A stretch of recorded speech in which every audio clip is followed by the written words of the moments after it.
All right, good morning, good evening, good afternoon. This is Walt, and I'm here with some breaking news out of Philadelphia. There are trade rumors concerning trading the quarterback.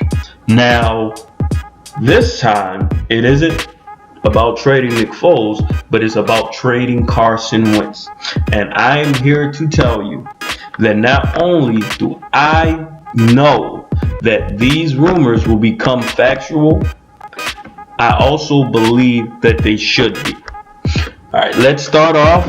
I know Philly fans, I know this sounds blasphemous, it sounds crazy, but follow me down this journey.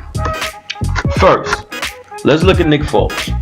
Nick Foles has shown that with the right personnel in a Philly uniform, he can be successful. He had a Pro Bowl season under Chip Kelly.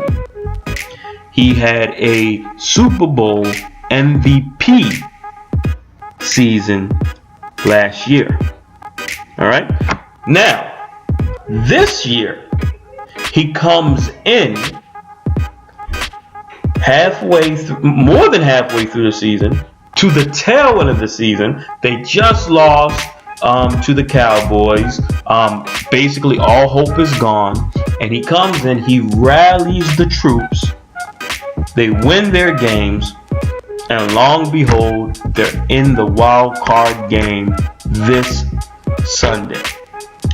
I not only believe that Nick Foles is the better quarterback for the Philadelphia Eagles, but he's shown that he's the better leader. I from the time that looking at Nick Foles' quarterback versus Carson Wentz with quarterback, I believe that the locker room is swayed more to the side of the Nick Foles. All right. Now, I mentioned Nick Foles personnel, right? I want you to rock with me with this one. All right. We look at when he had his Pro Bowl run under Chip Kelly. All right. He had a Riley Cooper, 6'3" wideout, big receiver, right? We look at last year, 6'3", big receiver, Alshon Jeffrey. All right. We look at Deshaun Jackson under Chip Kelly, fast, shifty, wideout. We look at last year, Nelson Aguilar, fast, shifty, wideout. The running back game, they had LaShawn McCoy. Last year they had Ajayi. I mean, we won't compare the two because we know that McCoy is going to be a Hall of Famer. And Ajayi, he has left more to be desired, but he is a good back when healthy. All right. Even with, Zach Ertz is there, good tight end, great Hall of Fame tight end. Brent Selleck was there, adorable tight end. You can throw the ball to him, he can catch it. All right. So I think that their personnel both years are very, very comparable. All right.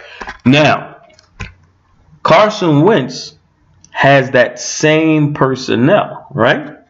And Carson Wentz, number one wide receiver is Zach Ertz. Now, what I'm going to say is going to probably disturb most, but I'm going to say it anyway.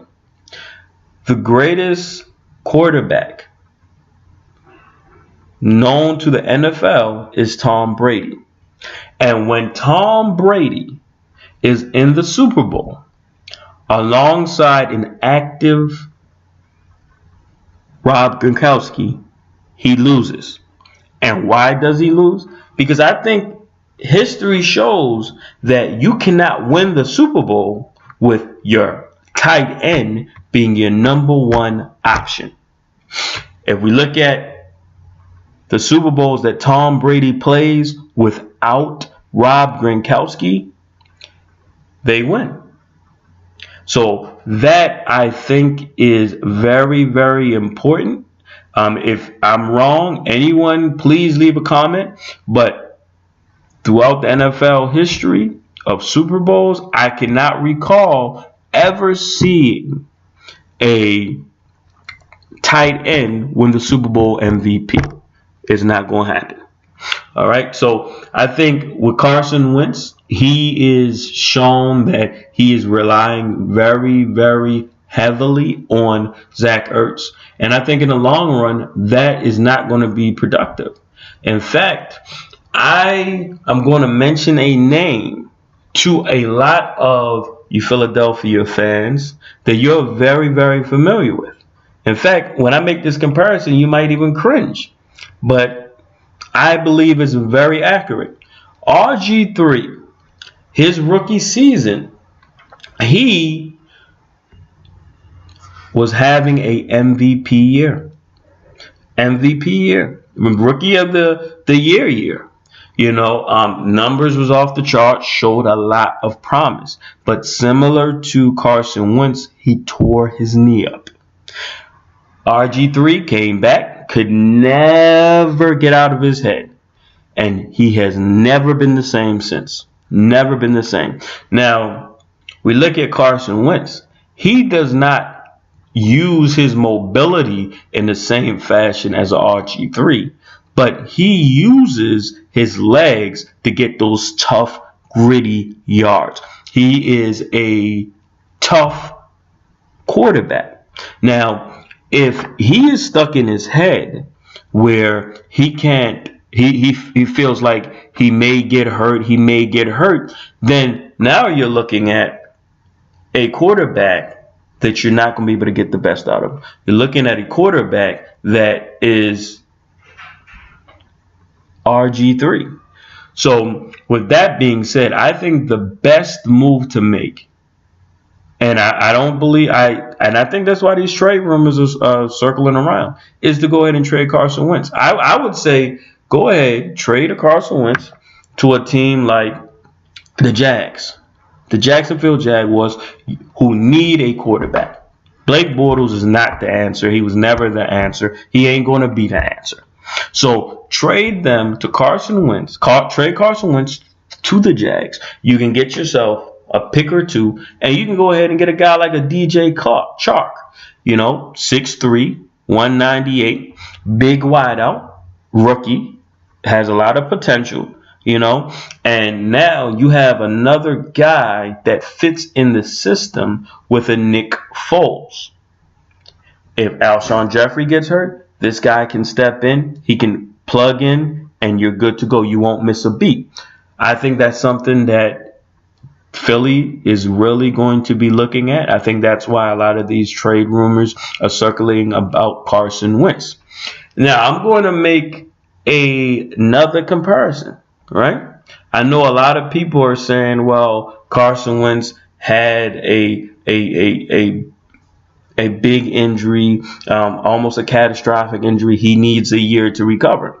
Let's look at Deshaun Watson. Deshaun Watson, who, mind you, is in his second year, which most could say could really be his first year.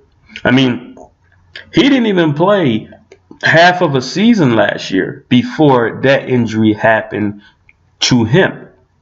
Now we look at him this year. He comes back off of the injury, right? He loses. I think they lose their first 3 games.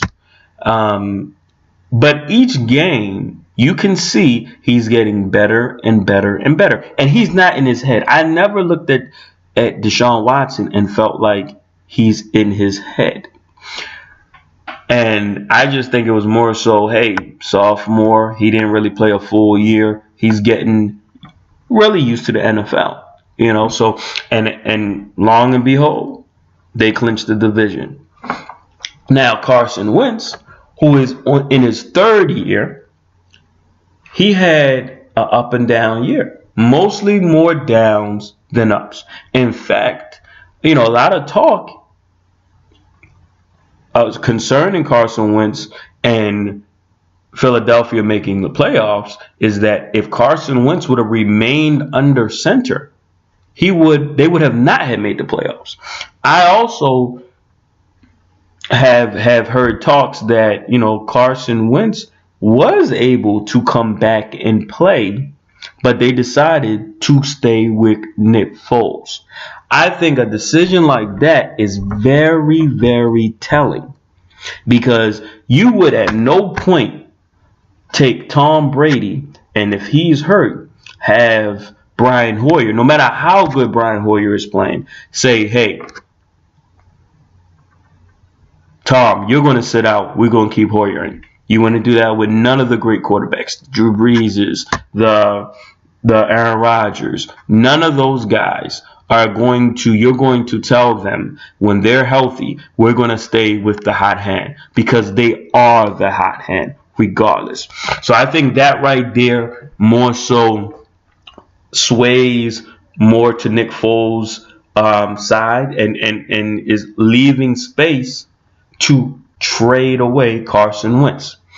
Next thing I would like to say when it's regarding that trade is that Carson Wentz has never shown that he can win. He's never shown he can win when he is in a big game. In fact, his rookie year, he looked like a deer in headlights. His sophomore year, he was on an MVP tier before he got hurt. But truth be told, some say that if he would have played that first game in Atlanta, when they played the Falcons, he would have lost. He would have lost. And this year, he's playing so bad. The biggest game, that Dallas Cowboys versus the Philadelphia Eagles, to take control, the winner of that game would have took control of the division. He loses. Those are big games that Nick Foles would have won. So with that being said, I think that everything right now points to Nick Foles remaining the Philadelphia Eagles starting quarterback, and there's really no reason to keep a Carson Wentz. Hey, and honestly, if I'm a Philadelphia fan, I think it's in your best interest to keep Nick Foles. Because if you lose a Nick Foles and you keep Carson Wentz, you're not going to beat those Cowboys. The Cowboys, Dak Prescott, Ezekiel Elliott will have that division in terror for the next 8 seasons. This is Walt. I'm signing out. Like, subscribe, comment. If you like what I'm saying, you agree with me, leave a comment. Show me some love. If you think I'm talking out my ass, say that too. I'll talk to you later. See you in the next video.